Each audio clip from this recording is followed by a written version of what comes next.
En la parte introductoria, ella empieza con una frase que es: actualmente nos enfrentamos a una crisis de la democracia.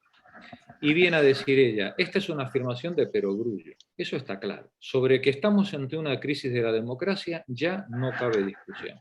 Sin embargo, la discusión aparece, y seria, cuando intentamos bajar desde esa afirmación de Perogrullo a una investigación sobre las causas de esa crisis. Estamos ante una crisis de democracia, ahí nadie discute esta cuestión, pero cuando vamos a las causas, ahí nos encontramos con serias discusiones. Hay un grupo que podríamos llamar los social bienpensantes, los optimistas, que creen que esto es una cuestión de modales, ¿no? De que hablando se entiende la gente. Que esto hay que resolverlo restaurando los valores cívicos. Algunos piensan que hay que restaurar el bipartidismo, que tantos partidos no se pueden poner de acuerdo.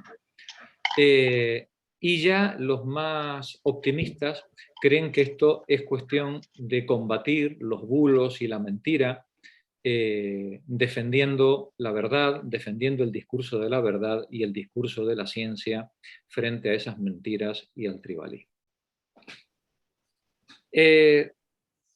Frente a este grupo hay otro grupo que son los teóricos políticos, los teóricos de la democracia, que creen que lo que nos están faltando no son, en todo caso, solo modales, sino que lo que nos está faltando es una práctica, está faltando más política, y que todo se resolvería, por ejemplo, según los autores, restableciendo los valores democráticos, por ejemplo, fortaleciendo los códigos, la normatividad, reactivando el poder constituyente, esto lo habréis oído en más de una ocasión en los medios de comunicación, liberando la fuerza del agonismo, el combate político, la discusión, o fomentando la interacción democrática. Bien, nos dice Nancy Fraser que, al igual que ocurre con otros reduccionismos, como el economicista, estas propuestas pecan de un reduccionismo político. Una manera de enfocar el problema que pasa por alto que hay aspectos extrapolíticos en la sociedad y que están afectados por esta crisis, aspectos que no tienen que ver con el debate político cotidiano, y pasa por alto que esta crisis democrática, entre comillas, que parece que estamos viviendo, no es el fondo de la cuestión, sino solo una hebra, y quizás una fina hebra, dentro de una enorme crisis global, generalizada, del orden social en su conjunto, y que afecta al mismo tiempo lo económico, lo ecológico y lo social. Nos dice Nancy Fraser que si queremos comprender la crisis actual, esta crisis que vale, tiene un aspecto que es democrático, pero si queremos entender la crisis actual también en su aspecto democrático, tenemos que intentar comprenderla en su totalidad, en todos los aspectos sectoriales que comprende. Ahora bien, intentar ver algo desde la totalidad implica alcanzar un punto de vista privilegiado. Un punto de vista que nos permita ver a un tiempo los distintos aspectos del problema y cómo se interrelacionan entre sí. ¿Cuál es ese punto de vista? Esta es la cuestión. ¿Cuál es el lugar desde el que podríamos observar al mismo tiempo las distintas dimensiones que tiene esta crisis general del orden social? Un punto de vista, dice ella, en el que adquirieran su dimensión y su forma correcta los distintos aspectos, tensiones, potencialidades, crisis y fracasos del orden social contemporáneo. Para muchos sociólogos y teóricos de la política, ese punto privilegiado desde el que analizar la crisis del orden social contemporáneo podría ser un análisis del neoliberalismo.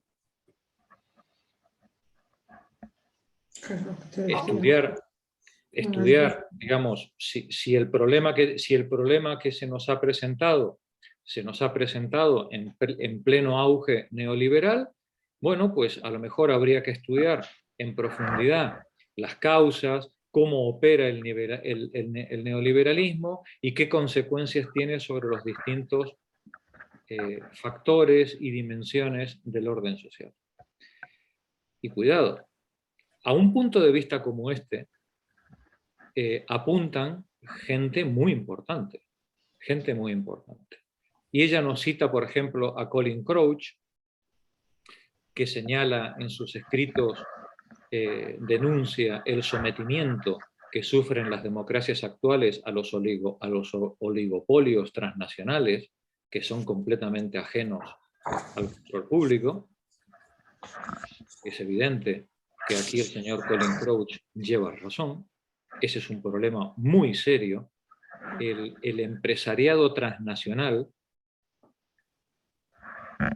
muchas veces tiene mayor poder político y económico que los estados.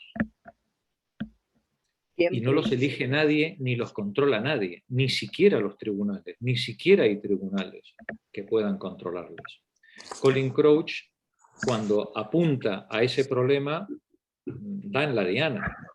Luego tenemos a Wolfgang Streeck, uno de los grandes, que en sus escritos nos muestra una sospechosa coincidencia entre el declive democrático, entre estas crisis democráticas, y la progresiva insumisión fiscal del capital, y cómo se expanden los mercados financieros globales.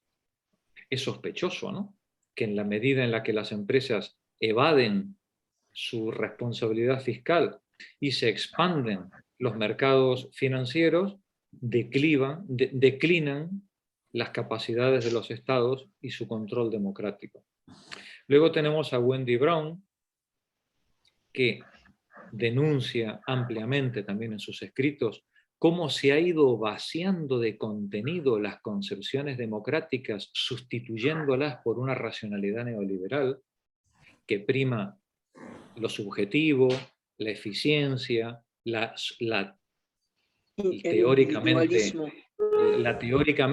teóricamente falaz, ¿no? Capacidad de elección individual, ¿no? Y prima todos estos valores individualistas, esta racionalidad neoliberal, sobre los valores más antiguos de cohesión social, de igualdad, de bienestar colectivo. O finalmente, otro ejemplo que nos pone Nancy Fraser, se me ha ido, perdón. Stephen Hill. Sí, de verdad, qué sensibilidad.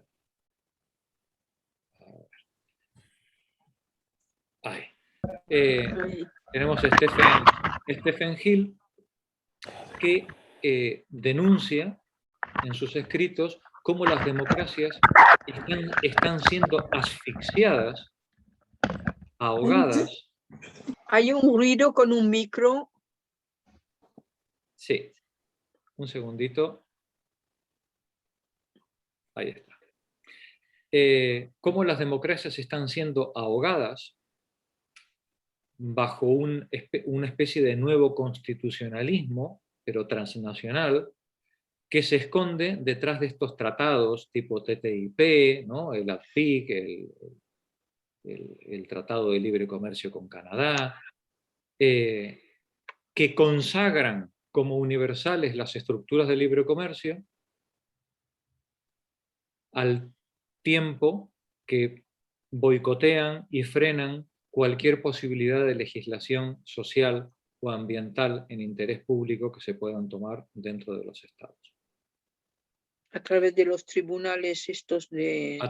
A través de los tribunales de arbitraje, que es como, sí, como suelen funcionar todos estos sinvergüenzas.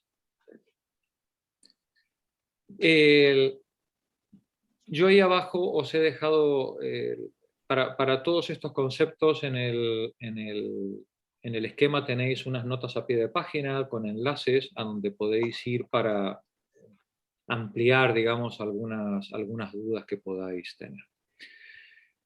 Sin embargo, frente a estas autoridades que hemos citado antes, la autora cree que el neoliberalismo no es la causa de lo que está ocurriendo, sino que el neoliberalismo es meramente una consecuencia. El neoliberalismo, Entonces, dice Fraser, es solo una, quizás la última, de las formas en que se ha presentado el capitalismo. La última conocida.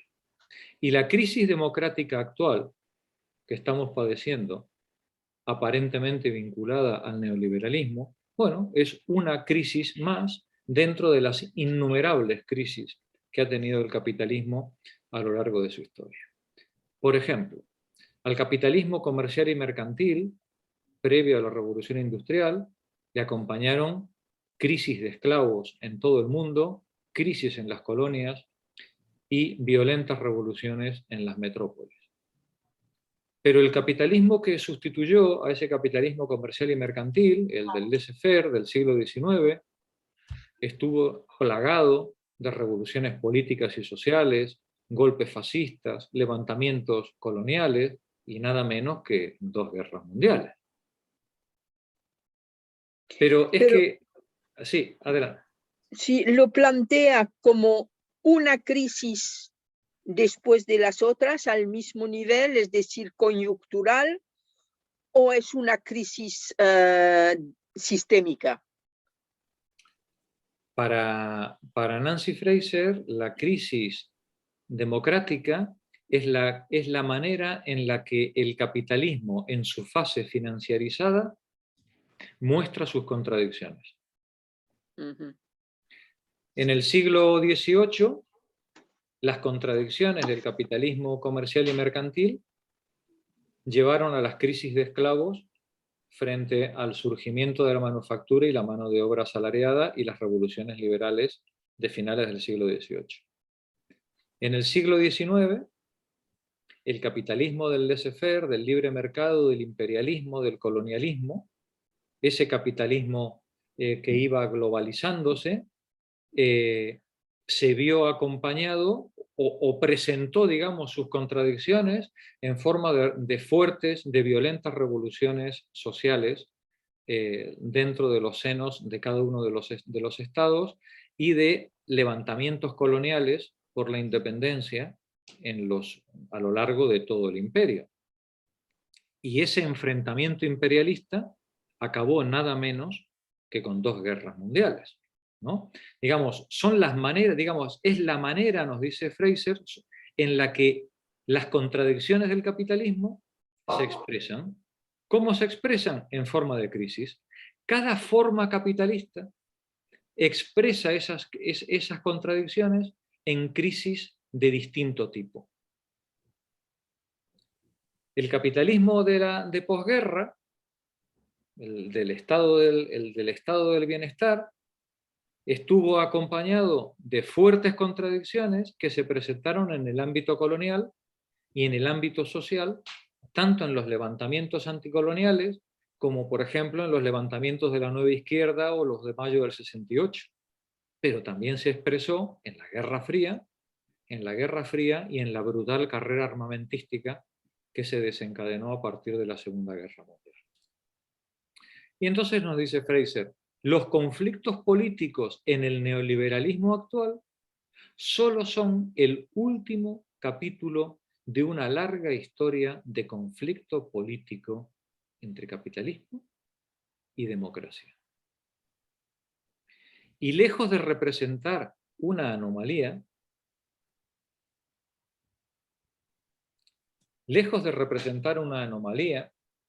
nos dice Fraser, igual que tampoco es una anomalía la crisis ecológica o la crisis ambiental o la crisis reproductiva, no son anomalías.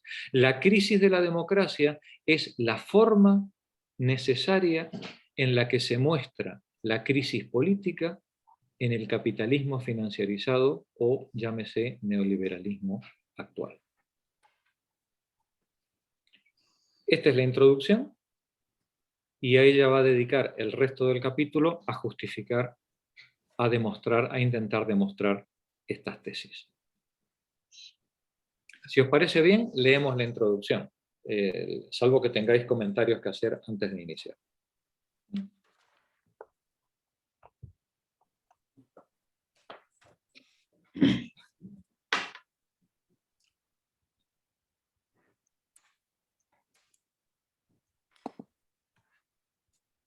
Elida, por favor, comienza la lectura.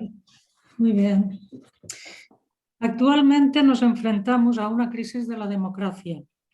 Eso está más allá de toda discusión. Sin embargo, no se comparte en la misma medida que esa crisis no es endógena y que su origen no se encuentra exclusivamente en el ámbito político. Contra el sentido común bien pensante, no se puede resolver restaurando el civismo, preservando el bipartidismo, oponiéndose al tribalismo o defendiendo los discursos orientados a la verdad y basados en los hechos. Contra la teoría más reciente sobre la democracia, tampoco se puede resolver reformando el ámbito político, fortaleciendo el código democrático, reactivando el poder constituyente, liberando la fuerza del agonismo o fomentando interacciones democráticas. Todas esas propuestas caen en un error que yo llamo politicismo, por analogía con el economicismo, que pasa por alto la fuerza causal de la sociedad extrapolítica.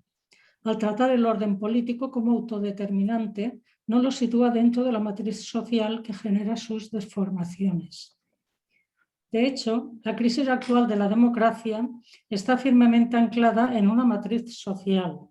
Representa una hebra de una crisis más amplia y de mayor alcance, que también abarca otros aspectos ecológicos, económicos y sociales, inextricablemente entrelazada con otras hebras. Con esas otras hebras no puede entenderse aisladamente de ellas. Los males democráticos de hoy día, ni endógenos ni meramente sectoriales, forman la hebra política específica de una crisis general que está engullendo todo nuestro orden social. Sus bases subyacentes se encuentran en los nervios de ese orden social, en las estructuras institucionales y la dinámica constitutiva de este último, atado a procesos que trascienden la crisis política y democrática. Solo se puede comprender desde una perspectiva crítica de la totalidad social. Nos dice la autora, recordemos, dice, las bases de este problema se encuentran en los nervios de ese orden social, en las estructuras institucionales y la dinámica constitutiva de este orden social. Dice, atados a procesos que trascienden la crisis política y democrática, solo se puede comprender esta crisis desde una perspectiva crítica de la totalidad social. Continúa Julián. ¿Qué es exactamente esta totalidad social?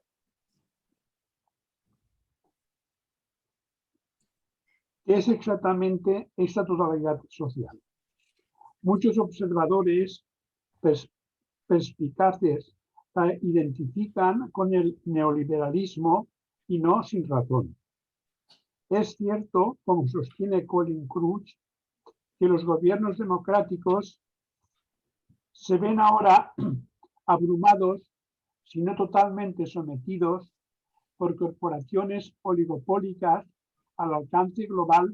de alcance global, últimamente liberadas del control público. También es cierto, como sostiene Wolfgang Streeck, que el declive de la democracia en el norte global coincide con una revuelta fiscal coordinada del capital empresarial y la creación de mercados financieros globales como nuevos soberanos a los que los gobiernos elegidos deben obedecer. Tampoco se puede disputar la afirmación de Wendy Brom de que el poder democrático está siendo vaciado desde dentro por las racionalidades políticas neoliberales que valoran por encima de todo la eficacia y la elección y por modos de subjetivación que exigen la autorresponsabilidad y la maximización del capital humano propio. Por último, Stephen Gill acierta al insistir en que la acción democrática está siendo contrarrestada por un nuevo constitucionalismo que se encierra a escala transnacional en la política macroeconómica neoliberal a través de tratados como la ADPIC y el TLCAN, que consagran las restricciones del libre comercio como triunfos políticos y excluyen una legislación social y ambiental sólida e interés público. Ya se consideren individualmente o juntos, estos aspectos transmiten la idea totalmente plausible de que lo que amenaza nuestra democracia es el neoliberalismo. Una cosita, una observación, ¿vale? El texto está traducido de una manera en la que yo creo que no adquiere toda su claridad. El párrafo que dice, por último, Stephen Gill acierta al insistir en que la acción democrática está siendo contrarrestada por un nuevo constitucionalismo, hasta ahí todo bien. Dice que se encierra, ese se encierra, yo lo traduciría por bloquea, ¿vale? ¿Vale? Que bloquea a escala transnacional la política macroeconómica neoliberal a través de tratados como el ADPIC, bla, bla, bla, que consagran, tacháis las restricciones, que consagran el libre comercio como triunfo político y excluyen una legislación social y ambiental sólida en interés público. Yo os he puesto en nota a pie de página el texto en inglés y las que sabéis más que yo, pues lo criticáis, lo corroboráis o lo veis. Es mi lectura, creo que se entiende mucho mejor el texto de esta manera.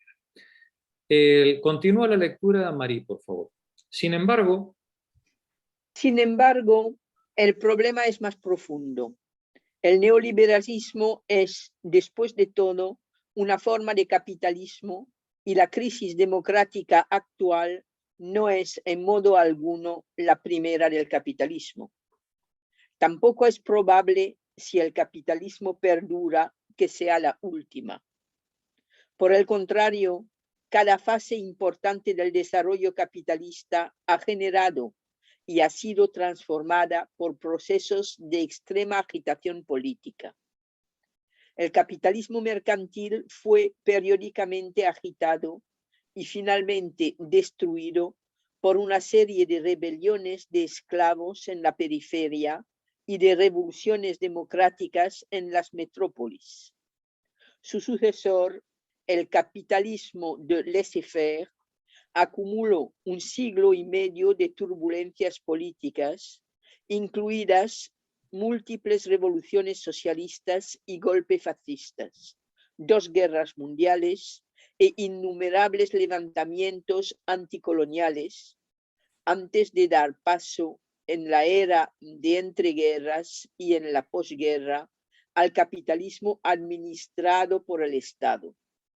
Este último régimen no fue ajeno a las crisis políticas, habiendo resistido una ola masiva de rebeliones anticoloniales,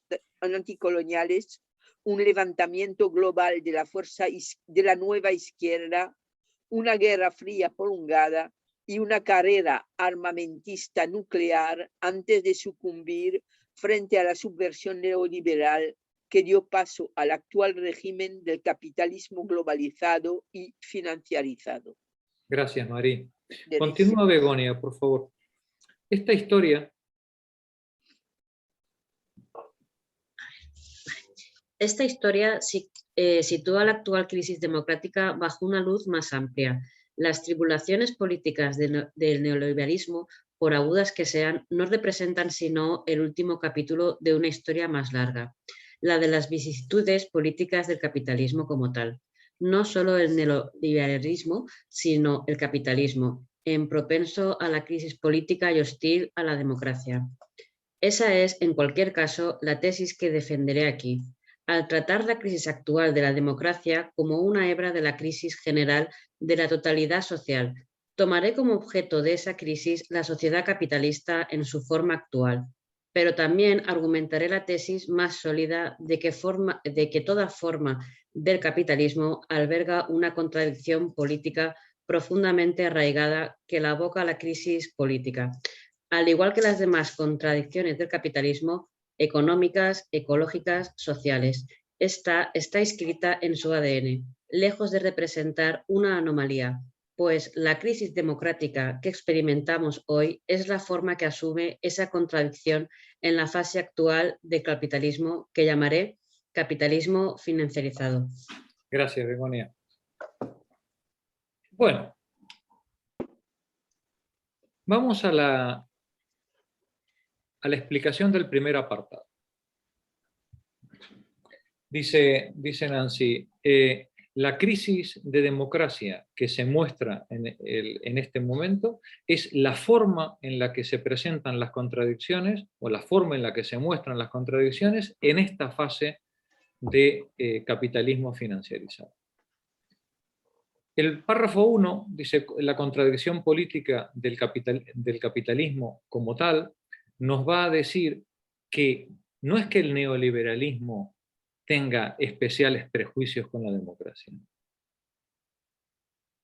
La incompatibilidad con la democracia la tiene el capitalismo en su conjunto, desde sus orígenes hasta el final. Cuando se enfoca el capitalismo de forma ampliada, y no solamente como sistema económico, sino como ese orden social institucionalizado del que hemos hablado en los capítulos anteriores, se pone de manifiesto los distintos aspectos no económicos, no mercantilizados, que lo sustentan y cuyas crisis y entrelazamientos, por socavamiento, por estrés, por contradicción, lo que son la crisis ecológica, reproductiva, política, esas crisis sectoriales, pero todas juntas, ponen en peligro no solamente el orden social, la cohesión de nuestra comunidad, sino el sistema económico mismo. Y esto es una paradoja que hay que trabajar, porque el capitalismo vive del orden social. Nosotros no somos una granja de hormigas o de corderos a explotar. Ya les gustaría. Nosotros constituimos un orden social en el cual ha anidado esa forma económica de producción y reparto de riqueza que es el capitalismo, pero el capitalismo, como forma de producción y de reparto de la riqueza, anida dentro de ese orden social. No puede socavarlo, forma parte de ese orden social. El capitalismo, en primer lugar, requiere de una instancia política que garantice la acumulación de capital. Y que la garantice, como saben los abogados, por medio de la garantía de los contratos, la garantía de los intercambios y la garantía de los derechos de propiedad. Sin esa instancia política, ni la acumulación, el tesoro, ni los contratos, ni los intercambios, ni los derechos de propiedad podrían estar salvaguardados y por tanto el capitalismo no podría funcionar. Pero además, el capitalismo necesita que esa instancia política se ocupe de reprimir las revueltas, de gestionar la disidencia, de sostener la moneda que es el vehículo de los intercambios y el atesonamiento, de sostener, por ejemplo, el acceso a esos excedentes y decidir cómo se van a repartir los excedentes. Esa instancia política tiene que codificar, es decir, hacer norma y hacer cumplir las jerarquías de estatus que el capitalismo necesita, la jerarquía de pertenencia al grupo, por ejemplo, las leyes de extranjería, Y las jerarquías de sujetos dependientes y expropiables que vimos la semana pasada, ¿no? Ese otro inferior, dependiente, sumiso, temible o enemigo, al que vamos a extraerle o bien sus recursos o bien el plusvalor, sea por medio de la expropiación o por medio de la explotación. Pero para que esa instancia política pueda cumplir su función de manera óptima, es decir, sin violencia o con la menor violencia posible, esa instancia política debe ser percibida como legítima. La mayor fuente de legitimación que hasta ahora en la historia ha obtenido la instancia política viene precisamente del marchamo que le da la democracia. Y esa fuente de legitimación no solamente es fuente de legitimación hacia el funcionamiento de los controles de propiedad dentro del Estado Nacional, sino también para el cumplimiento de los compromisos transnacionales que se establecen en forma de comercio interestatal.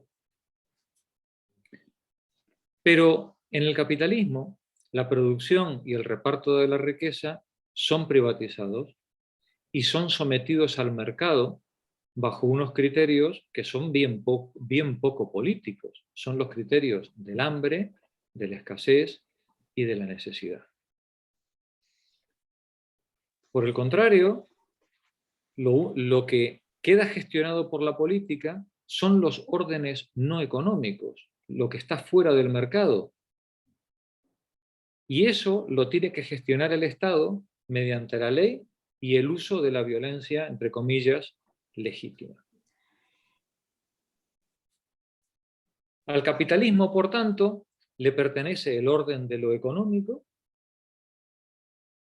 sin autoridad, para inmiscuirse en lo político, teóricamente, y a lo político le pertenece el orden de lo no económico, la familia, la religión, la moral, ¿no?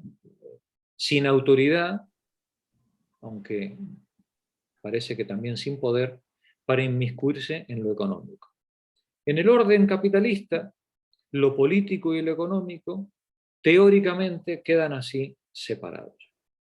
Pero esta separación, que es claramente política, está dirigida principalmente a limitar severamente el alcance de lo político para que el debate político no afecte el funcionamiento del mercado.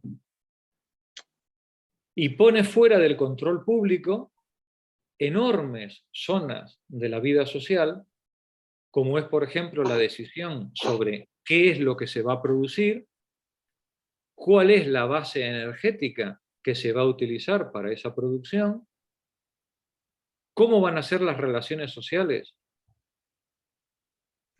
por medio de las que se va a hacer el reparto de trabajo y el reparto de riqueza, cómo se van a utilizar o canalizar esos excedentes de producción que se produzcan, cómo serán las relaciones con el entorno natural, con el entorno ecológico, cómo nos vamos a relacionar con las generaciones futuras, la factura que le vamos a dejar a los que vienen detrás de nosotros, o cómo, por ejemplo, queremos relacionar lo productivo con lo reproductivo. Ya veis, todos estos aspectos en el capitalismo quedan fuera del entorno político. Estos criterios, todas estas cuestiones, teóricamente en el capitalismo, deben ser resueltas por el mercado y son ajenas a lo político. El capitalismo, en suma, se muestra como algo intrínsecamente antidemocrático. El capitalismo no soporta el debate público, el debate político en las esferas que ellos consideran económicas. Y su consecuencia es que en el capitalismo la democracia solo puede ser una herramienta muy débil y limitada. Cuando la política hace un poquito más de lo que el capitalismo estima qué debe hacer, la política se va y el capitalismo se queda.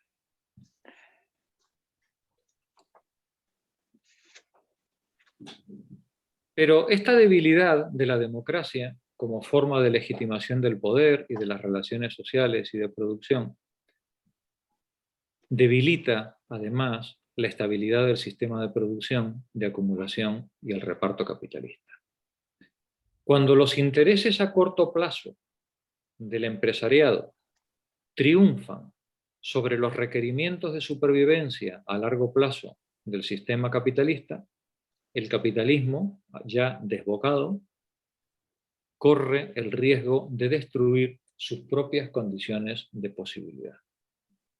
Las sociedades capitalistas están sujetas a contradicciones insolubles y en contra de sus propios intereses. Intentan deslindar, separar la economía de la política, pero dependen de la política para que les proteja y para poder vampirizar lo público gracias al uso de la política. Se desentienden de lo público, de todo lo común, de lo colectivo y del coste de reemplazo, externalizando sus costes y, sobre todo, desestabilizan los propios poderes públicos de cuyo apoyo dependen. Y así, nos dice Nancy, se ve finalmente dónde está el problema.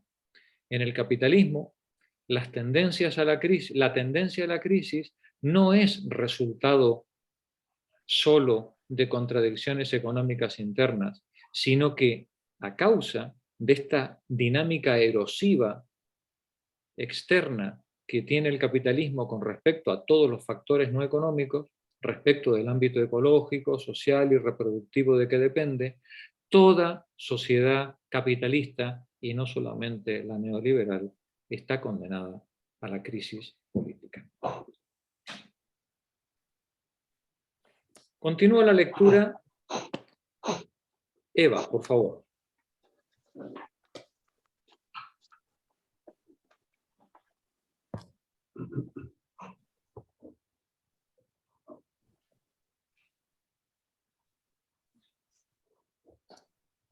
Hola, ¿me oís? Sí, perfectamente. Hola. Perfectamente. Estamos en la contradicción política del capitalismo como tal, ¿no? Sí. Vale. Mi tesis se basa en una concepción ampliada del capitalismo y la crisis capitalista. Muchos pensadores de izquierda, entre ellos la mayoría de los marxistas, entienden el capitalismo de manera limitada, como un sistema económico sin más. Concentrados en las contradicciones internas de la economía, como la caída de la tasa de ganancia, equiparan la crisis capitalista con disfunciones del sistema económico, como las depresiones, quiebras en serie y desplomes del mercado. El efecto es impedir un análisis completo de las tendencias del capitalismo a la crisis, al omitir sus contradicciones y formas de crisis no económicas. Lo que se excluye, sobre todo, son las crisis basadas en contradicciones entre ámbitos. Contradicciones que surgen cuando los imperativos económicos del capitalismo chocan con los imperativos de reproducción de los ámbitos no económicos, cuya salud es esencial para la acumulación continua de capital, por no mencionar su impacto sobre el bienestar humano. ¿Sigo? Sí, sí. Un ejemplo... Sí. ¿Sigo? Sí, como ya he explicado el párrafo, entiendo que, salvo que tengáis alguna duda o algún comentario que hacer, no procede a hacer mayores aclaraciones, ¿no? Adelante, Eva. Un ejemplo es lo que he llamado la contradicción reproductiva social de la sociedad capitalista. Los marxistas han ubicado correctamente el secreto de la acumulación en la morada oculta de la producción de mercancías, donde el capital explota el trabajo asalariado, pero no siempre han apreciado plenamente que ese proceso descansa sobre la morada aún más oculta del trabajo de cuidados no remunerado, a menudo realizado por mujeres, que forma y repone a los sujetos humanos que constituyen la fuerza de trabajo. El capital, que depende profundamente de tales actividades socioreproductivas, no les otorga, empero, un valor monetarizado, las trata como gratuitas e infinitamente disponibles y no asume ninguna responsabilidad por su sustento. Por eso, abandonado a sí mismo y dado su incesante impulso hacia una acumulación ilimitada, siempre corre el peligro de desestabilizar los procesos de reproducción social de los que depende.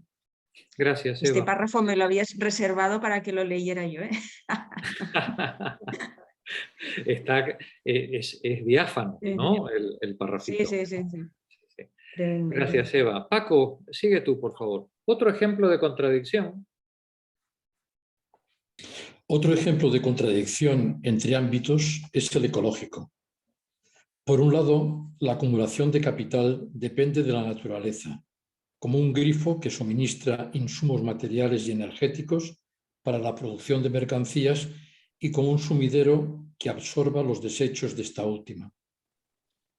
Por otro lado, el capital rechaza los costes ecológicos que genera, asumiendo de hecho que la naturaleza puede reponerse de forma autónoma e indefinida. También, en este caso, la economía del capitalismo tiende a comerse su propia cola, desestabilizando las condiciones netamente naturales en las que se basa. En ambos casos, una contradicción entre ámbitos fundamenta una propensión a un tipo de crisis capitalista que trasciende lo económico.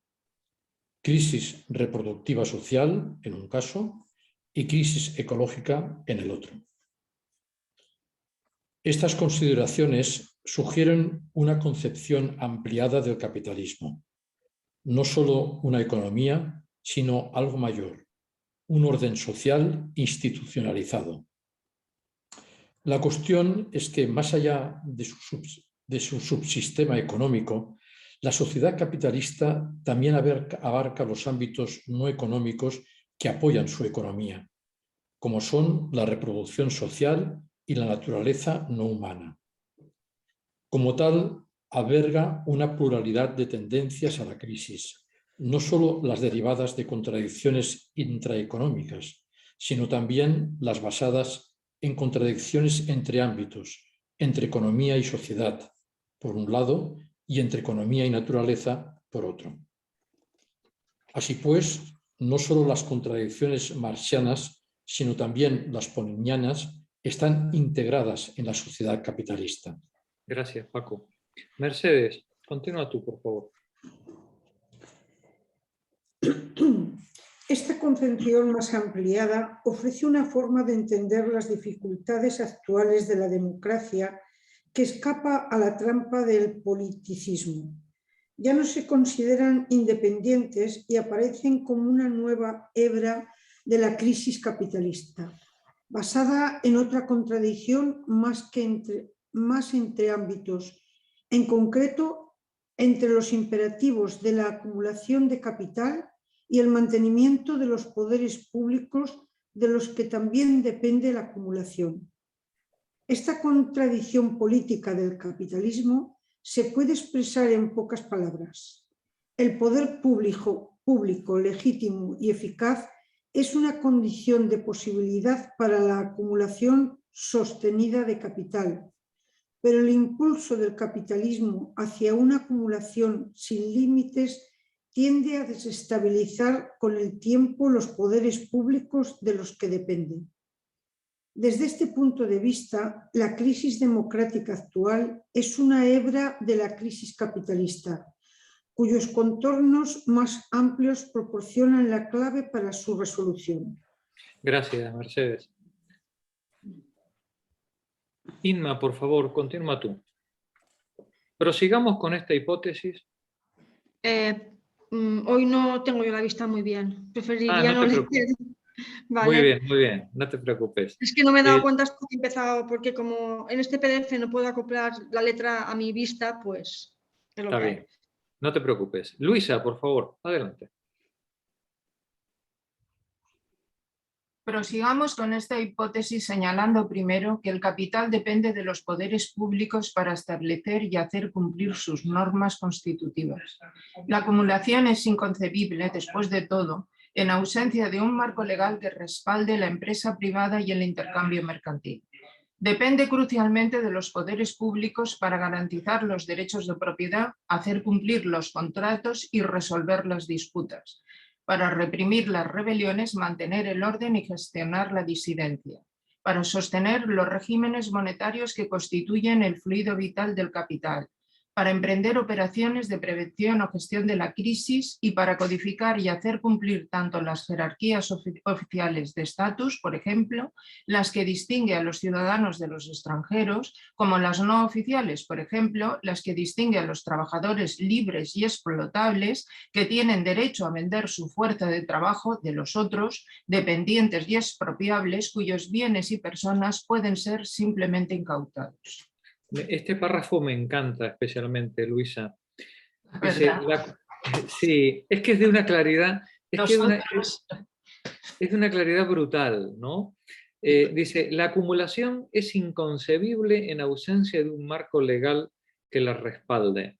Depende de los poderes públicos para garantizar los derechos de propiedad, hacer cumplir los contratos, resolver las disputas, reprimir las rebeliones, mantener el orden, gestionar la disidencia, sostener el régimen monetario, emprender operaciones de prevención o gestión de crisis, codificar y hacer cumplir las jerarquías oficiales de estatus, por ejemplo las de extranjería, o las no oficiales, las que designan trabajadores explotables de trabajadores expropiables. El capitalismo no puede vivir sin el Estado. Y sin embargo, el capitalismo socava sistemáticamente, regularmente, el propio Estado. José María, continúa tú. Históricamente... Sí, históricamente los poderes públicos en cuestión se han alojado principalmente en estados territoriales, incluyendo los que operaban como potencias coloniales.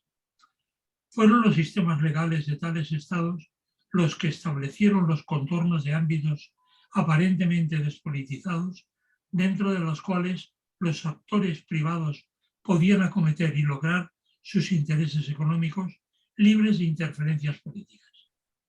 Fueron, asimismo, los estados territoriales los que movilizaron la fuerza legítima para sofocar la resistencia a las expropiaciones mediante las que se originaron y consolidaron las relaciones capitalistas de propiedad. Luego fueron también los estados nacionales los que otorgaron derechos subjetivos a algunos y se los negaron a otros. Finalmente, fueron esos estados los que nacionalizaron y suscribieron el dinero. Habiendo constituido así la economía capitalista, esos poderes políticos tomaron posteriormente medidas para fomentar las capacidades del capital para acumular ganancias y superar retos. Construyeron y mantuvieron infraestructuras, compensaron los fallos del mercado dirigiendo el desarrollo económico, fortalecieron la reproducción social, mitigaron las crisis económicas y gestionaron las consecuencias políticas asociadas. Es decir, cualquier cosa menos la mano invisible del mercado, ¿vale? Sí, cualquier cosa, ¿vale? Es decir, si hubo una intervención política deliberada y constante, fue precisamente la del capitalismo para garantizar sus condiciones de funcionamiento, de acumulación y sus derechos de propiedad. Continúa Sara, pero eso no es todo.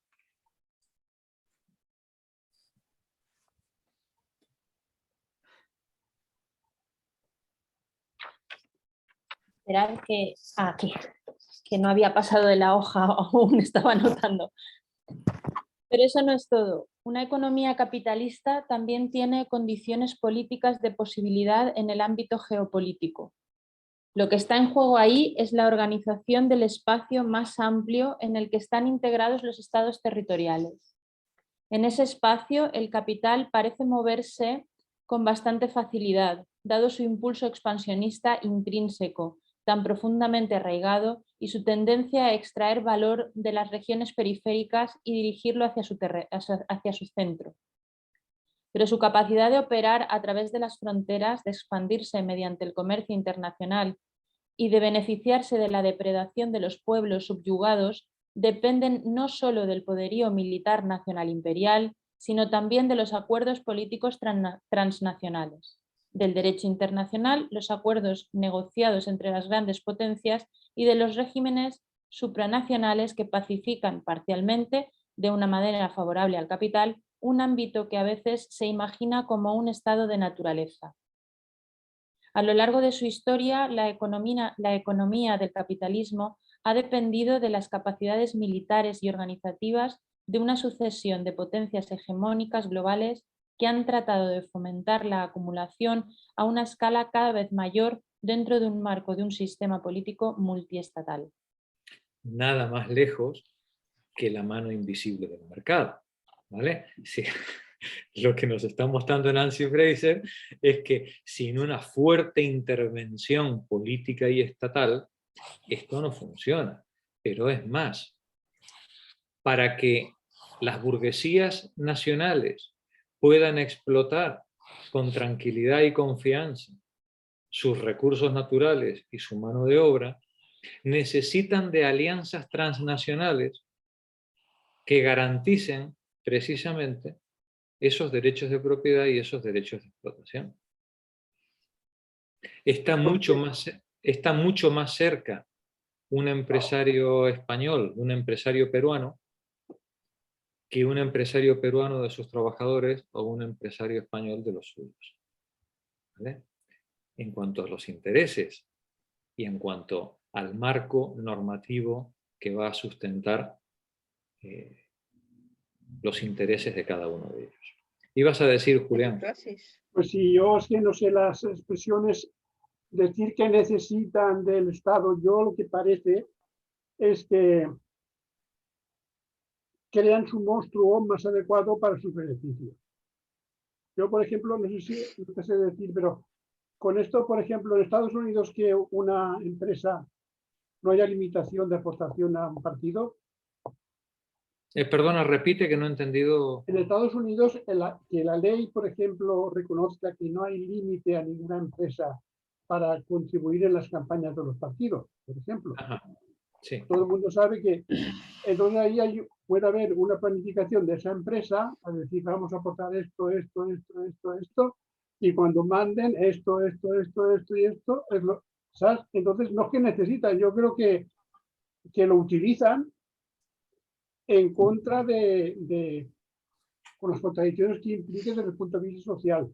Y a pesar de que muchas veces la sociedad, la gente, le eche la culpa a los políticos. Yo me da la impresión de que no es independiente. La evolución política es una consecuencia planificada relacionada directamente con los intereses del capital a nivel nacional como internacional. Totalmente de acuerdo.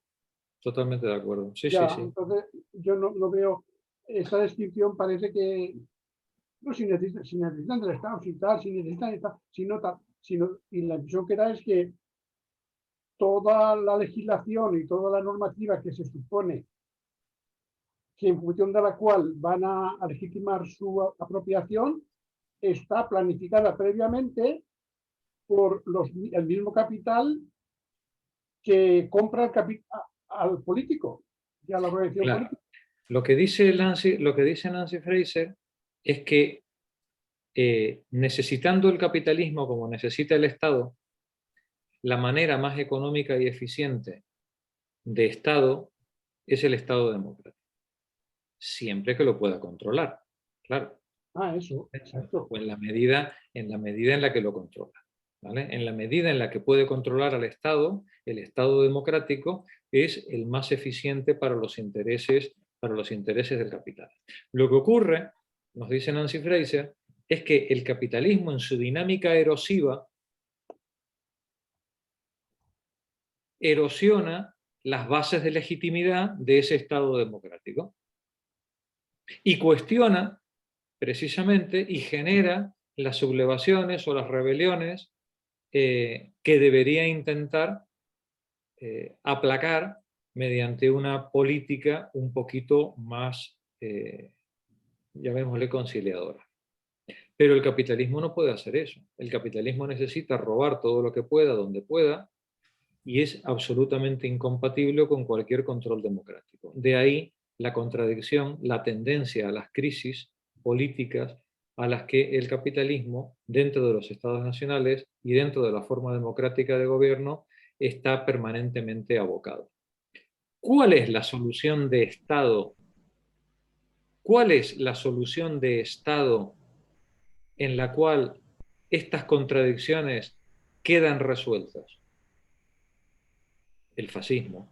Pero entonces la democracia se va. Jorge, una pregunta. Es lo que decía Polanyi.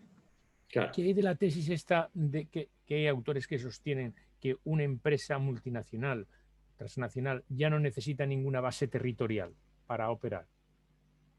Bueno, hay mucha fantasía en el mundo.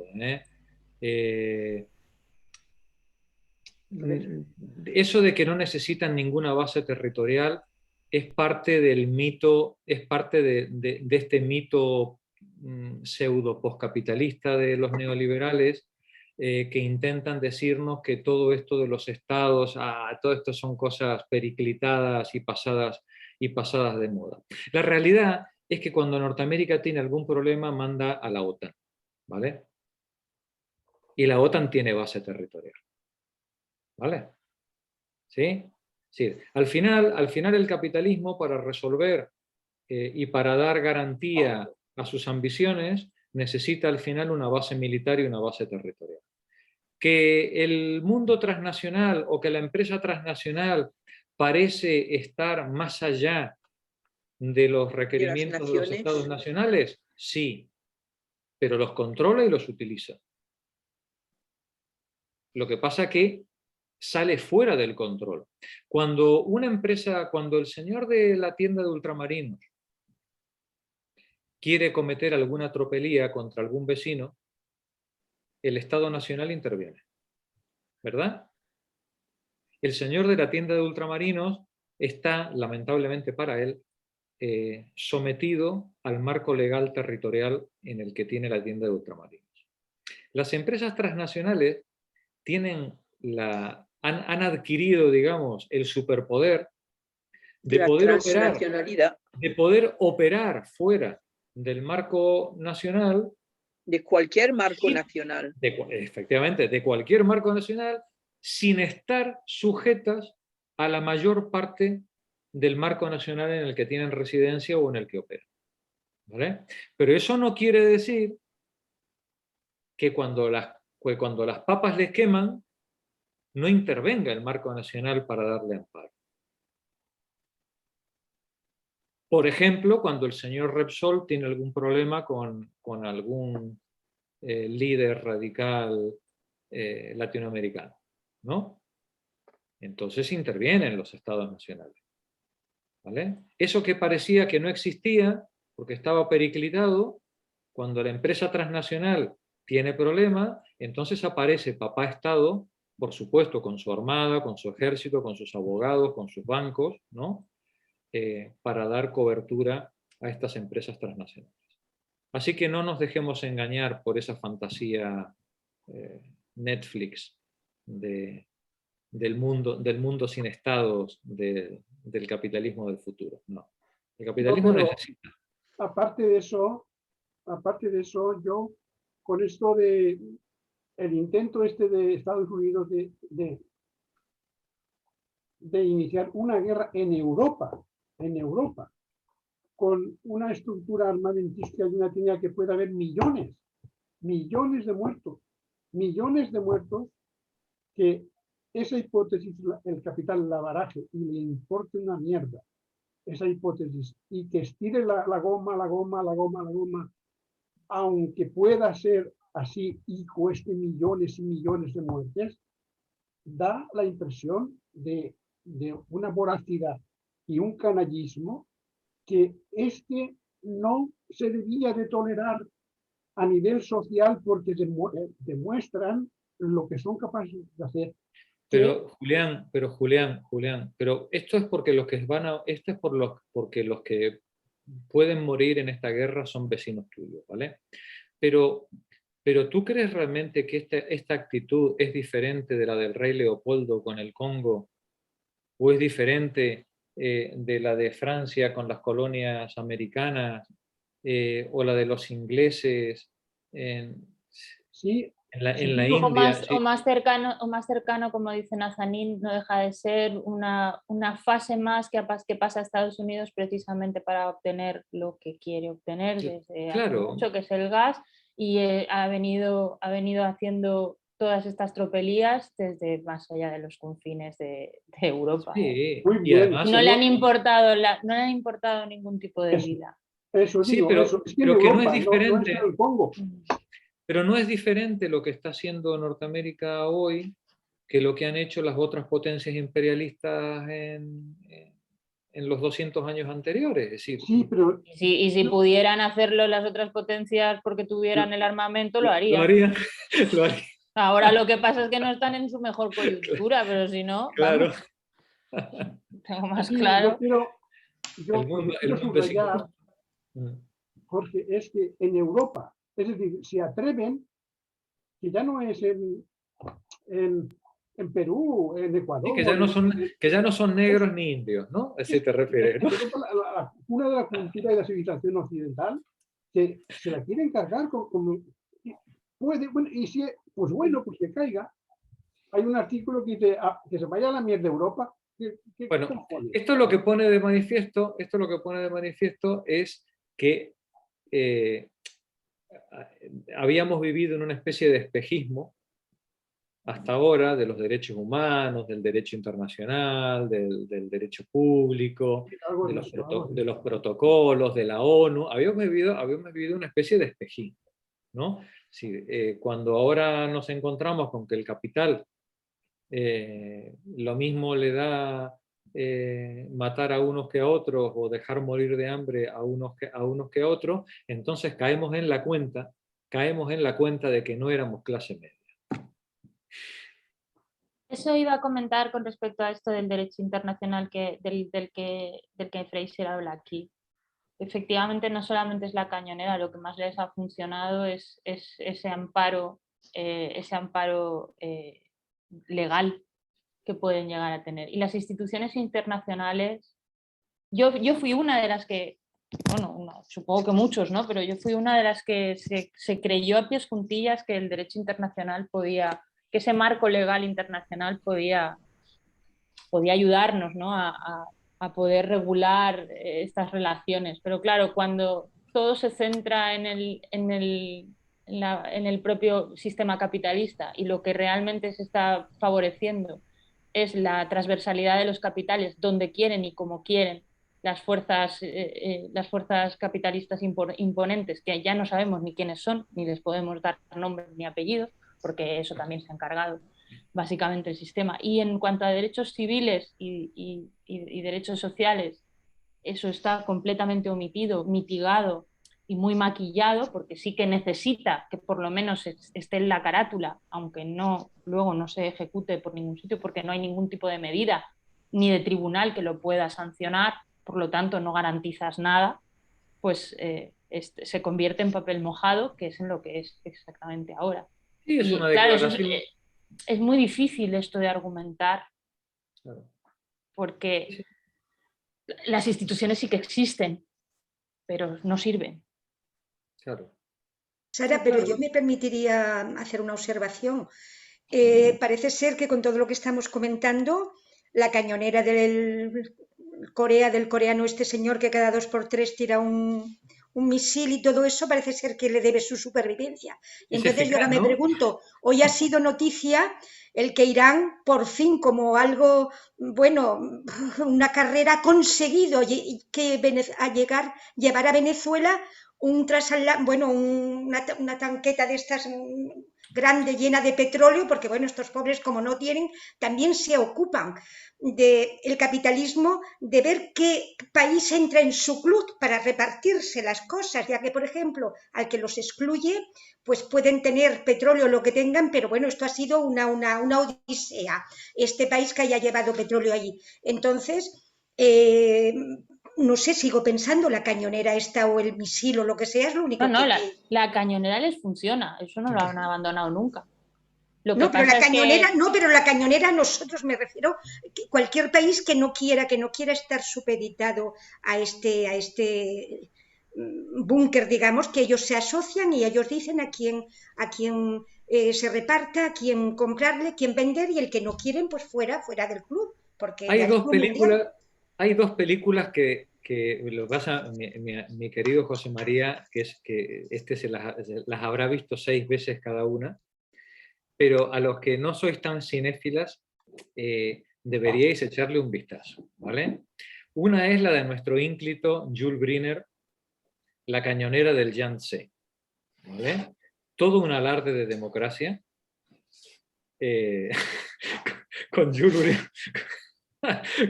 Briner entrando por el Yangtze para abrir mercados, ¿vale? Para abrir mercados. Y la otra, 55 días en Pekín, con el otro ínclito, nuestro Cid campeador, ¿cómo se llamaba? Charles Heston. Charles Heston. Sí, abriendo mercados como toca, sí, también ahí a cañonazo, ¿vale? Sí, claro que la cañonera funciona, claro. Porque al final la mano invisible del mercado lleva detrás una cañonera.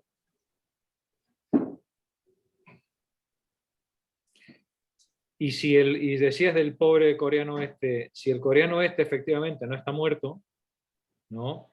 Es porque, bueno, pues de momento pues tiene con qué meter miedo o con qué disuadir a los que van a por él, ¿no? No, y porque siempre para que exista un héroe tiene que haber un villano. Claro, tiene que haber alguien enfrente a quien poner esos diálogos, los tiene que decir alguien. Si no tienes a un coreano de turno, si ahora que Rusia no está por la labor de hacer de villano, pues tenemos que tener a otro. Está haciendo músculo, Sara. Ahora Rusia nos está haciendo músculo ahí. Parece ser que va a querer también como el coreano.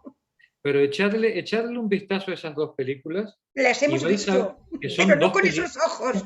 Jorge, hemos visto las películas, pero no con esos ojos. Nani, son 2 peliculones. Son 2 peliculones como la copa de un pino, ¿vale? Es decir, pero hoy, después de leer a Nancy Fraser, claro, no pasan el filtro ni de los títulos, ¿vale? Claro, es lo que te estaba comentando, Jorge, que hoy veríamos esas películas no como el amor ese del Charlton Heston y el paisaje, sino con otros ojos, con lo cual, claro, es muy triste. Es muy triste. Así es. Jorge, una pregunta. ¿Tú crees que Nancy Fraser escribiría este libro tal cual después, dentro de 6 meses, 8 meses o 10 meses, de analizar el intento que hay y sigue habiendo de crear una guerra nuclear en Europa con todo el nivel técnico que implica todas las naciones implicadas? ¿Tú crees que escribiría con la misma frialdad lo que está diciendo ahora Nancy Fraser? Es que lo que está ocurriendo, yo creo que es totalmente impensable en Occidente. Mira, te voy a recomendar otra película. Mira, te voy a recomendar otra película. A ver, los anglófilos que hay por aquí, que me ayuden. ¿Cómo se dice hilos en inglés? Triads, ¿no? Con H intercalada, ¿no? Triads. Búscala, Julián. Triads, 1984. ¿Vale? El tema, el holocausto nuclear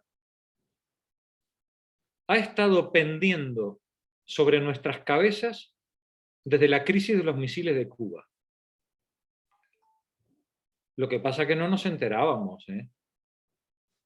Y hemos vivido la mar de felices y la mar de tranquilos mientras unos cuantos psicópatas iban aeropuerto para arriba, aeropuerto para abajo, con el botón, con el maletín nuclear, con los botones ahí para arriba y para abajo. No sé si recuerdas que Yeltsin sufrió un paro cardíaco y le tuvieron que y le operaron en Alemania. ¿Quién? Yeltsin. Boris Yeltsin. Ya. ¿Lo recuerdas, no? ¿Tú sabes quién se quedó con el maletín nuclear de Boris Yeltsin? Putin. El presidente de Alemania. Ese era el nivel de confianza que tenía Yeltsin en los que tenía alrededor suyo. ¿Vale? El maletín... Perdona que insista, yo lo que quiero subrayar es la impudicia y el cinismo inimaginable que puede haber en Europa intentar vender lo que están haciendo a Occidente, que no estamos en el Congo, no estamos en África, no estamos en Sudamérica, está la máxima, la ciencia y la cultura, la riqueza que la humanidad ha alcanzado, está aquí y están jugando con eso. No, Julián, no.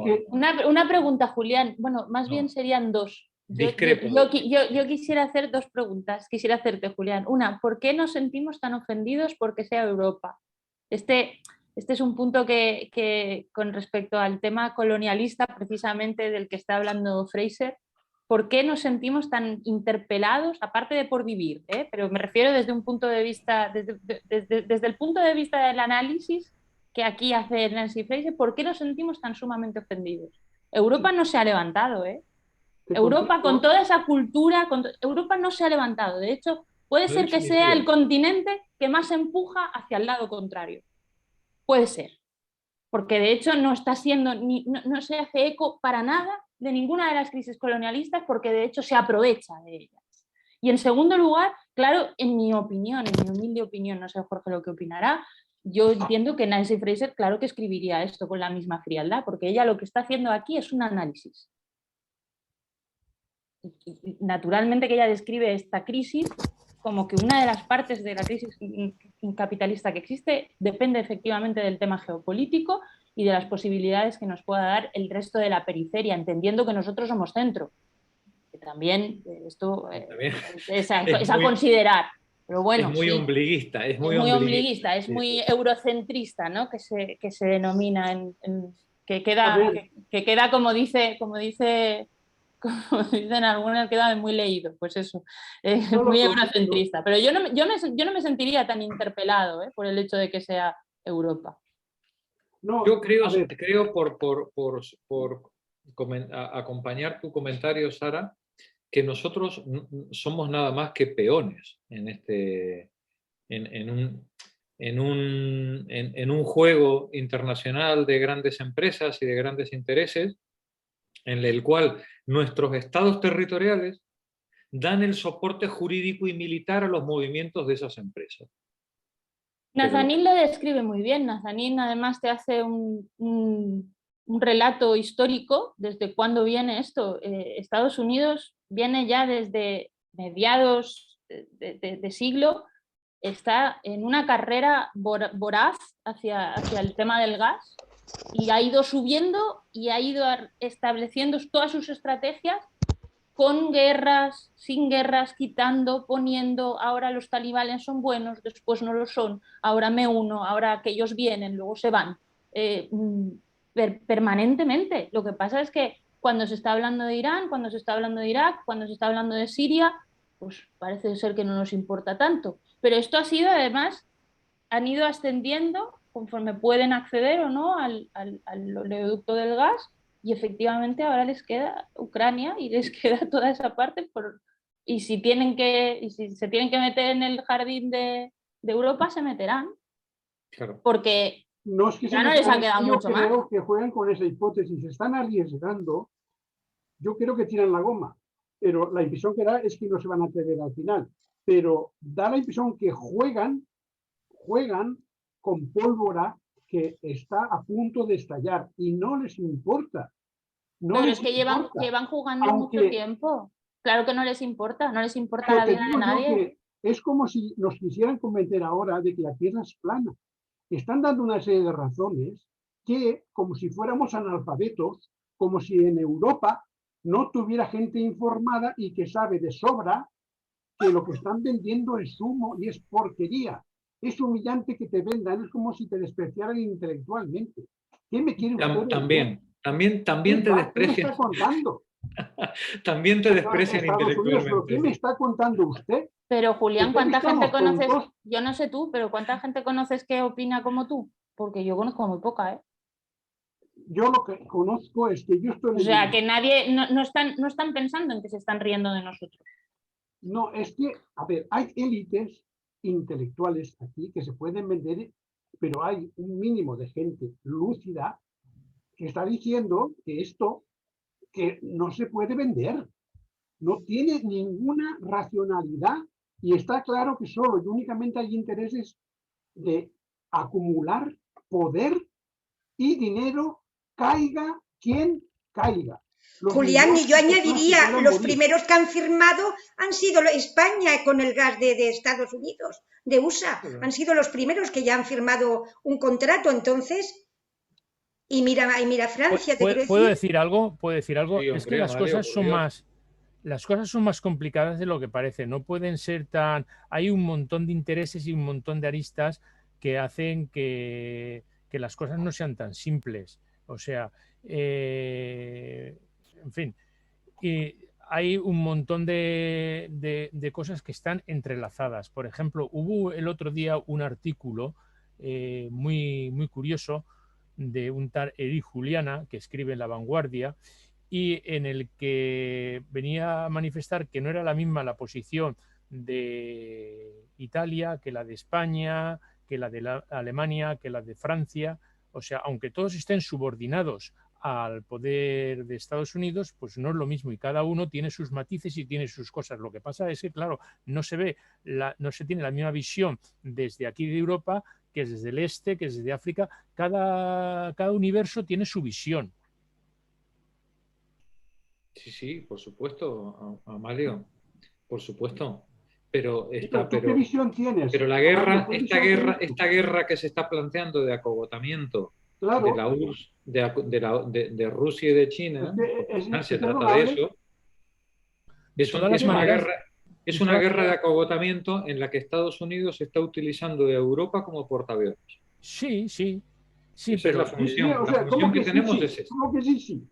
¿De qué van? ¿Cómo se atreven? Que no somos una tribu que no sabe alfabeto. Hombre, es que tienes una visión eurocentrista, Julián, y el mundo es algo más que Europa. Europa en el contexto internacional ya no es el punto de referencia. O sea, el punto de referencia se ha trasladado al Pacífico. O sea, es Estados Unidos y China. Europa ya no significa nada. O sea, no es el centro del mundo Europa. O sea, es, pues eso, la periferia. Lo que pasa es que nosotros, como dice Sara, todavía nos sentimos ¿Tú muy... crees que se puede bombardear, jugar con una potencia nuclear? ¿Pero de qué van? Eso es pero sobre todo el motivo, es que van a acumular riqueza y poder, solo y únicamente. Sara, pásanos el artículo de Nazanin, por favor. No es un artículo, son unas conferencias que ella realizó precisamente a raíz del problema de la crisis en Siria.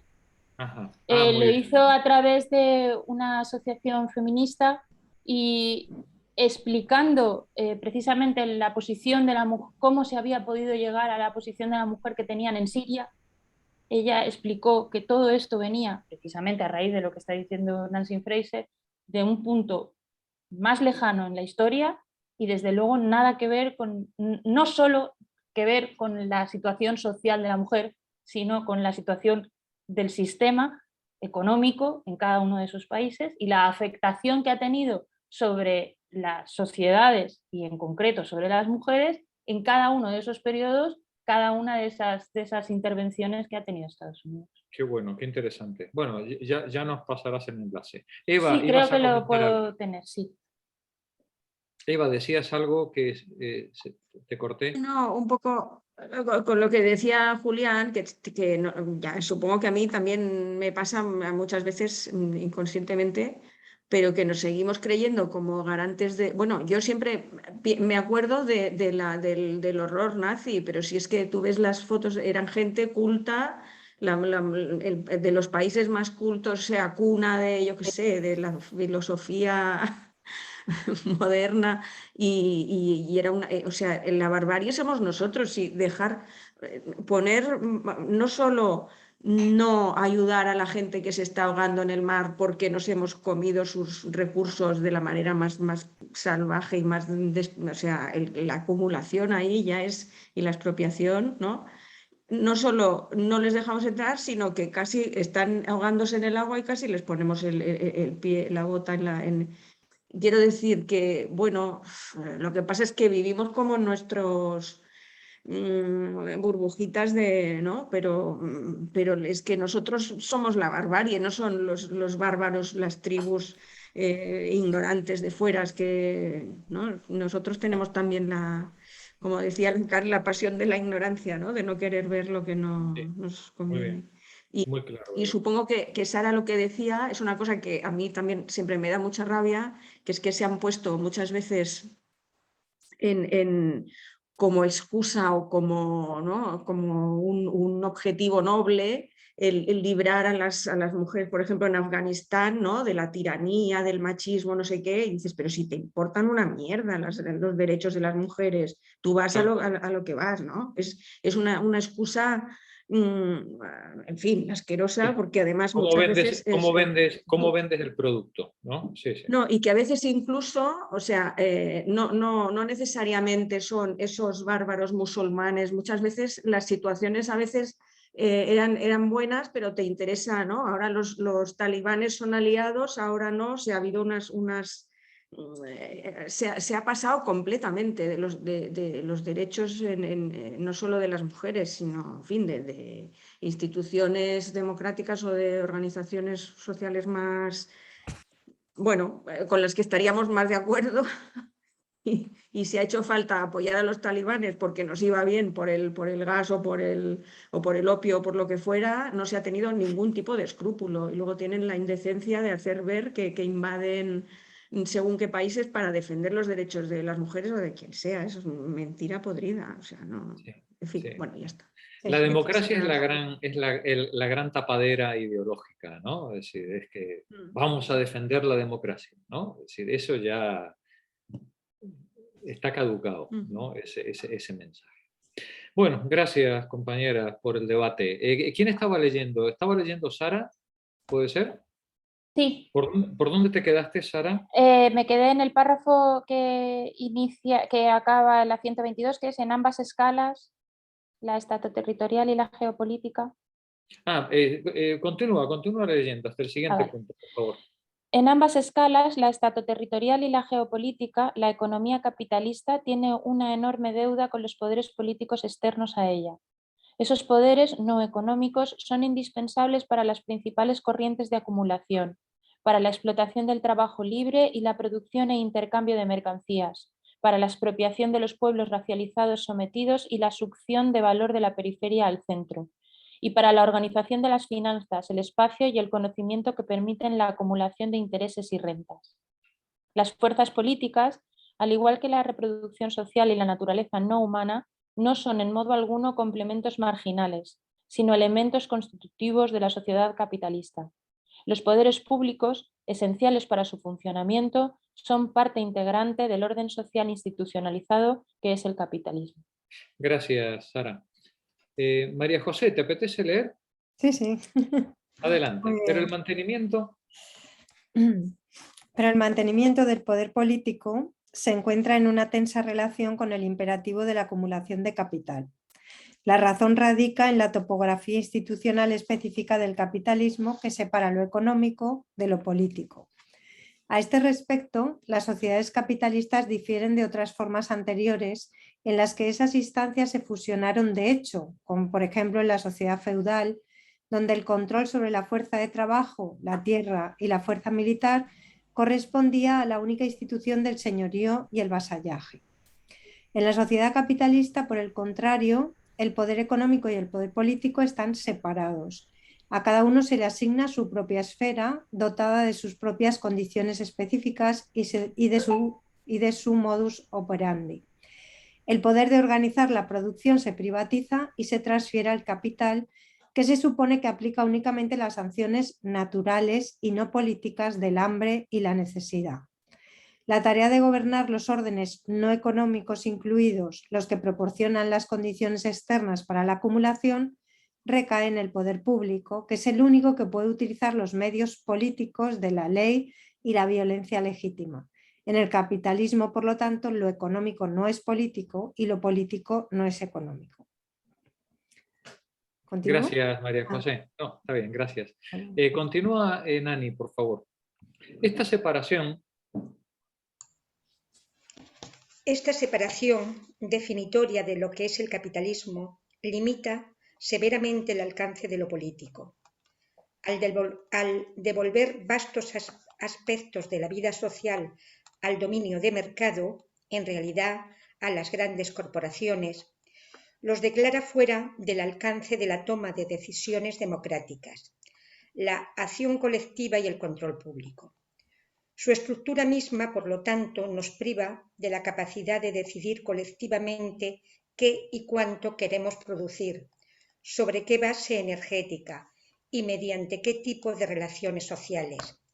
También nos priva de la capacidad de determinar cómo queremos usar el excedente social que producimos colectivamente, cómo queremos relacionarnos con la naturaleza y con las generaciones futuras, cómo queremos organizar el trabajo de reproducción social y su relación con el de la producción.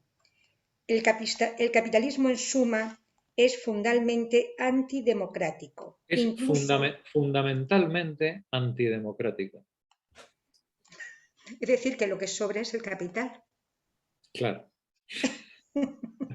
Incluso, en el mejor de los casos, la democracia es una sociedad capitalista. La democracia en una sociedad capitalista. La democracia en una sociedad capitalista debe ser forzosamente limitada y débil. Gracias, Nani. Montse, continúa tú, por favor. Pero la sociedad capitalista no está en su mejor momento y cualquier democracia que le sirve de marco también será necesariamente inestable e insegura. El problema es que el capital, por su propia naturaleza, trata de tenerlo todo a la vez.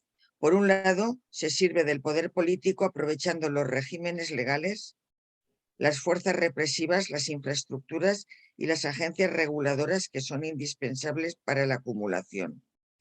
Al mismo tiempo, la sed de ganancias tienta periódicamente a algunas fracciones de la clase capitalista a rebelarse contra el poder público, a denigrarlo como inferior a los mercados y a planear debilitarlo.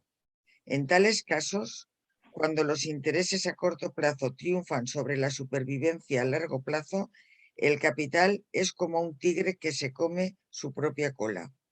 Amenaza con destruir las condiciones políticas de su propia posibilidad. Gracias, Montse. Yo, Jorge, una cosa,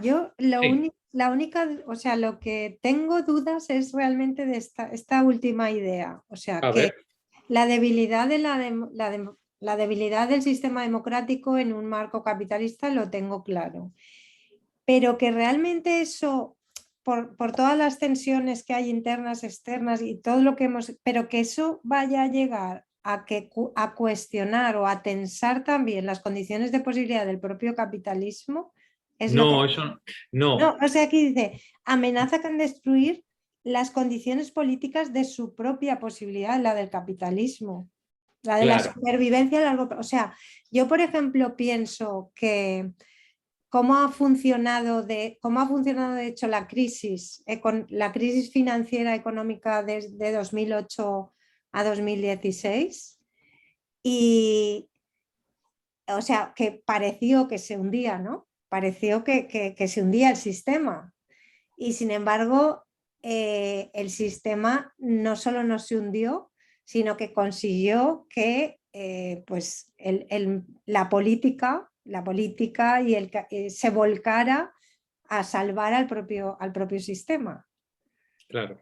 O sea, ¿qué es lo que lo ha salvado? Hemos refinanciado, hemos socializado la deuda de los bancos, hemos socializado todo el excedente y todas las pérdidas, ¿no? Todas las pérdidas se han socializado y Claro. ahí, entonces yo no veo que lo que... Es que tú antes también lo has comentado, dice, la debilidad de la democracia debilita a su vez la estabilidad del sistema de producción, de acumulación y de reparto capitalista, pero yo eso debilita, claro, debilita la estabilidad del sistema. ¿Vale? Vale, la estabilidad, decíamos antes... No. Mira, yo creo que Nancy Fraser, si le hiciéramos la pregunta a la cara, contestaría de manera meridiana, ¿vale? Si el capitalismo y la democracia entran en conflicto, quien se va es la democracia. No, está claro. Ya está, ¿vale? Y eso fue lo que pasó en 2008. Sí, exactamente. Eso fue lo que pasó en 2008. En 2008, si hubiera habido el menor control democrático, más de un banco se habría hundido, más de una empresa se habría ido al garete y algún que otro capitalista se habría tirado por la ventana. ¿Vale? Bueno, o estarían en la cárcel, o estarían en la cárcel, etcétera, etcétera. Es decir, pero eso no ocurrió. Y no ocurrió no al precio de que el capitalismo moderara sus aspiraciones, sino al precio de que las democracias fueron intervenidas políticamente por los administradores capitalistas. La famosa troika, ¿no? Sí, claro. ¿Vale? Es decir, las democracias fueron intervenidas y fueron restringidas las democracias precisamente para garantizar la reproducción y la acumulación del capital. ¿Vale? Ahora bien, ¿qué es lo que plantea Nancy Fraser? Que puesto que el método de legitimación del poder más rentable es el democrático, cuando tú me sacas la democracia para garantizar la acumulación de capital, desestabilizas el proceso de acumulación. Hasta ese momento, digamos, el capitalismo hasta 2008 era triunfante. Era triunfante. Todo el mundo, todos querían usar gomina, todos querían comprarse el piso en la playa, todos querían ser empresarios, todos daban entradas en pisos sobre planos para revenderlo a los 6 meses, ¿no? ¿Por qué? Porque ideológicamente el capitalismo era triunfante. Y era triunfante porque también lo era políticamente. España va bien, ¿no? Decía la frase aquella de José Mari, ¿no? Es decir, es que España va bien, bla, bla, bla, ¿no? Es decir, era todo éxito, todo éxito. Eso, el éxito, hace que haga falta muy poca violencia por parte del Estado para controlar a los díscolos. Cuando la democracia se retira y solamente queda el poder desnudo, entonces la gente sale a la calle. Y tenemos las marchas de la dignidad, tenemos que la gente de pronto, la careta con la que se cubría el capital, que le daba la legitimación, la pierde. Y al perder esa careta, tiene que recurrir a elementos de control social, de violencia y de represión que empiezan a ser escandalosos. ¿Tú puedes apalear manifestantes? Sí. ¿Hasta cuánto? ¿Puedes meter gente a la cárcel? ¿Puedes meter gente en la cárcel por criterios arbitrarios? Sí, claro que puedes hacerlo. De hecho, lo hemos visto. Aquí en nuestro país también. ¿Vale? Es decir, pero ¿hasta dónde puedes hacerlo? Al final todo eso tiene un precio. ¿Vale? Cuando el capital empieza a comportarse violando sus propias condiciones de funcionamiento pacífico, socava, digamos, sus reglas de legitimidad. Y eso le aboca a tener que hacer frente a crisis que no desearía hacer. Una de esas crisis es la crisis de democracia. Lo que nos dice Nancy es que la idea que teníamos de democracia, los que como tú, como yo, Julián, los que tenemos cierta edad, ¿no? Es decir, que nos hemos educado en una concepción de la democracia, del derecho internacional, de los derechos humanos, como un gran marco de legitimidad y de diálogo entre las personas para ir construyendo proyectos comunes, pues resulta que todo eso le han pegado una patada a todo, ¿no? Y nos han dejado clarísimo que la cañonera al final es el último argumento de peso que queda en el sistema. Eso pone en peligro la estabilidad del sistema, dice Nancy Fraser. No es que ponga en peligro el capitalismo. Digamos, lo que pone en peligro es la capacidad del sistema capitalista para legitimarse. Oye, Jorge, el problema puede ser que venga a través de la seducción, es decir, el sistema capitalista, el sistema que tenemos aquí, seduce más, es más seductor que, por ejemplo, el que tienen en otros países, y eso haga que aquí nos creamos los reyes e incluso haga como una especie de imán para que gente de otras latitudes pues vengan, porque... No, pues, hombre, claro, aquí se vive mucho mejor que en otros lugares, claro, faltaría más, eso es objetivo, claro. No, pero ya no me estoy refiriendo a la cuestión, o sea, la cuestión material es importante, pero sino que el estilo de vida, aunque aquí vivas en una periferia de un barrio abandonado, sin servicios, aunque no tengas donde dormir, aunque te tengas que dedicar a la economía informal, o sea, el poder que tiene el aparato cultural, que aquí veo yo que Nancy Fraser de momento no lo ha tocado, haga, o sea, aparato cultural en un sentido amplio, a través de los diferentes medios, haga que eso sea muy seducible en comparación con otros sistemas. No, vamos a ver, aquí lo que ha ocurrido es perdonadme que sea bruto, ¿vale? Una cosa, yo es que no creo que haya otros sistemas. ¿Hay otro sistema que no sea capitalista? No. Que no lo hay. Es que no hay. Y bueno, creo yo, pero perdona, sigue, perdona. No, es que no lo hay, María José, claro que no lo hay. Es decir, el capitalismo es hegemónico. Lo que pasa es que el capitalismo se justifica y funciona con diferentes formas de organización política a lo largo del mundo. Donde le viene bien, donde puede usar la democracia, la utiliza porque es más barato, y donde no, usa la dictadura, el colonialismo, el imperialismo, el bombardeo o lo que le haga falta para funcionar. Sí. Uh-huh. El problema es que nosotros, con este carácter eurocéntrico que comentábamos antes, hasta hace 10 años o 20 años estábamos convencidos de que a nosotros nos iba bien porque éramos más listos y más guapos. ¿Vale? Esa es la profunda estupidez en la que hemos vivido todas las generaciones desde el 1950 hasta ahora. Hemos vivido convencidos de que nos iba bien porque éramos listos. No como esos otros que son negros, son indios, que no se enteran, que bla, bla, bla, bla, bla, bla. ¿Vale? Y resultó que nos hemos desayunado a partir de 2008 que eso que creíamos que éramos listos, no, es que resulta que había 15 millones de soldados comunistas al otro lado de la frontera alemana, ¿no? Con 1 millón de tanques y no sé cuántos misiles nucleares. Oye, y resulta que aquello eran argumentos suficientes como para que el capital no quisiera tener en Europa revueltas sociales, revueltas de trabajadores o revueltas políticas, ni que los partidos comunistas ni que los partidos socialistas se armaran, ¿no? Y nosotros, fíjate, convencidas que estábamos de que era porque éramos listos. Cuando el muro de Berlín se cae y el bloque soviético desaparece, el capital dice, ¿y ahora para qué vamos a seguir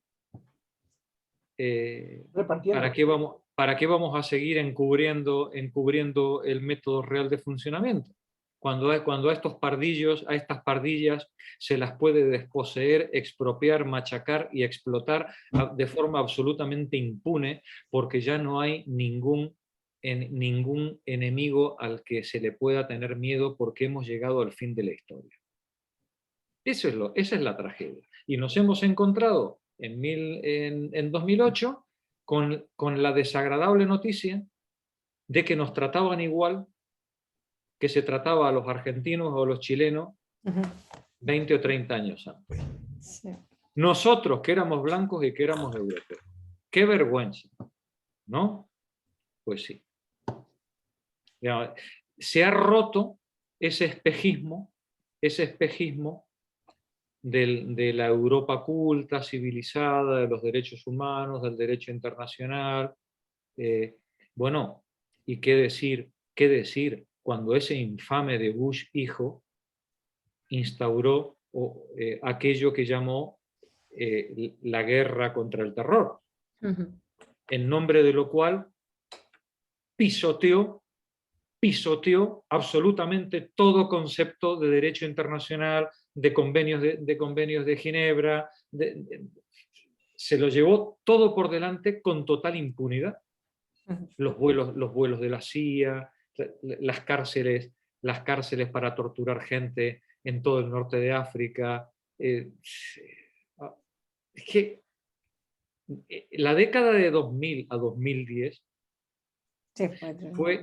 fue un acto de barbarie sobre nosotros mismos tras otro, que se llevó por delante todo el marco ideológico en el cual hasta ese momento nos habíamos reconocido. Yo no sé, María José, claro, tú sabes de esto infinitamente más, ¿no? No, que va. Lo has estado enseñando durante décadas, ¿no? No. Pero la destrucción del marco de derechos humanos que se ha producido, después, es que es tan escandaloso que no tiene... ¿no? Claro, todo eso le daba al capitalismo ese marchamo progresista, respetuoso, que lo ha perdido. ¿Qué le ocurre ahora al capitalismo? Que ahora el capitalismo solo puede recurrir a la violencia. A la violencia económica, a la violencia financiera, a la violencia armamentística, para mantener su poder, ¿no? ¿Por qué? De hecho, Julián, perdona, una cosa más. De hecho, hay quien dice que todo indica que estamos ante el fin de lo que hasta ahora se ha entendido por capitalismo. Y las noticias no son nada halagüeñas. Eso no quiere decir que vamos hacia el socialismo, ¿eh? Sí.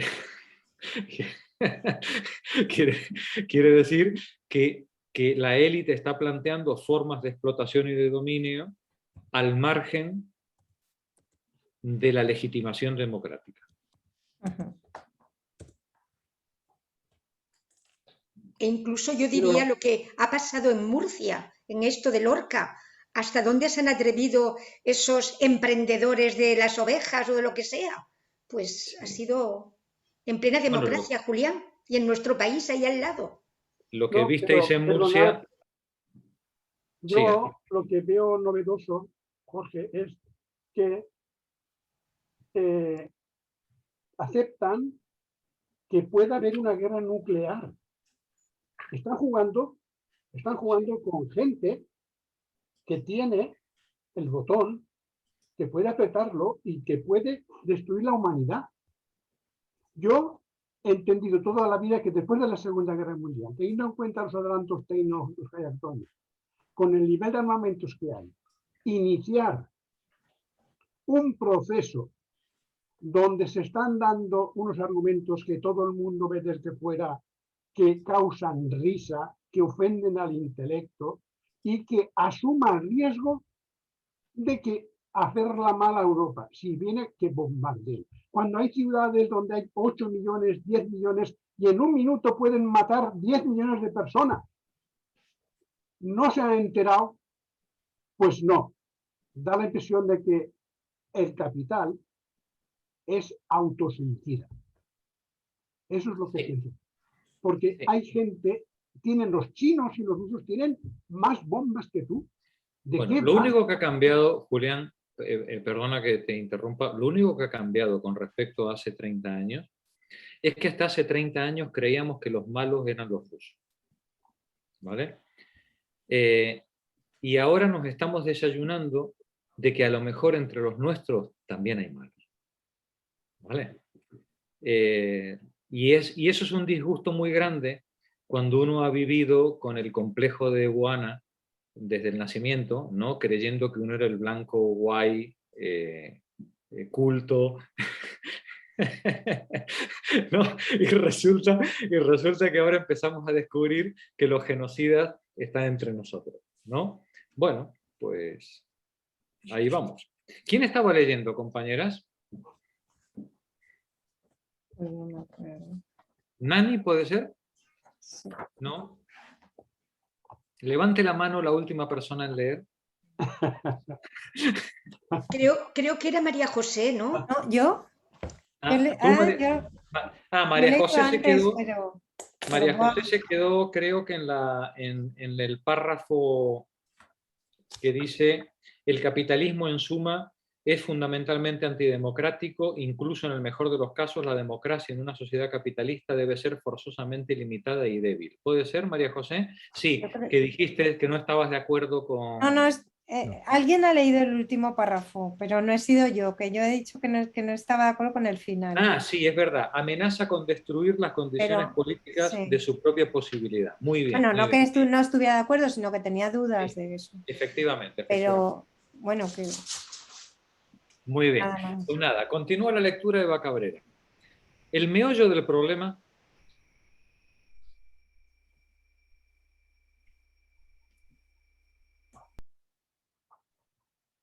Perdonad, que me había silenciado para no molestar. El meollo del problema se resume en 4 palabras que comienzan por D.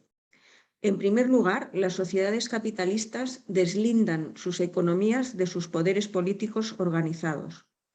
En segundo lugar, constituyen economías dependientes de los poderes políticos para poder funcionar. Pero tercero, como el capital solo reconoce formas de valor monetizadas, se desentiende de los bienes públicos y de sus costes de reemplazo. Empecinada en una acumulación sin límites, por último, la economía del capitalismo se inclina a desestabilizar periódicamente los poderes políticos que ella misma necesita. Juntas, estas 4 palabras que comienzan por D explican una contradicción política enraizada en la estructura institucional de la sociedad capitalista. Al igual que las contradicciones económicas que los marxistas han enfatizado, esta también fundamenta una tendencia a la crisis. En este caso, sin embargo, la tensión no se encuentra dentro de la economía, sino más bien en la frontera que a la vez separa y conecta la economía y la política en la sociedad capitalista. Inherente al capitalismo como tal, esta contradicción entre ámbitos aboca toda forma de sociedad capitalista a la crisis política. Gracias, Eva. Bueno, yo creo que corresponde que lo dejemos aquí. Nuclear. Yo creo que corresponde que lo dejemos aquí para no empezar un párrafo nuevo. Ahora lo que va a hacer Nancy Fraser en lo que queda de capítulo es hacernos una historia de cómo se han ido expresando estas contradicciones en el capitalismo y cómo esa contradicción de la democracia es la propia del capitalismo financiarizado de finales del siglo XX y principios del siglo XXI, pero eso lo vamos a dejar para el miércoles que viene. Echarle una lecturita al esquema para que os suene y así hacemos fluida la lectura la semana que viene. ¿Vale? De acuerdo. Buena semana, compañeras, que descanséis. Buenas noches a todos. Adiós. Buenas noches. Buenas noches, adiós. Adiós, buenas noches.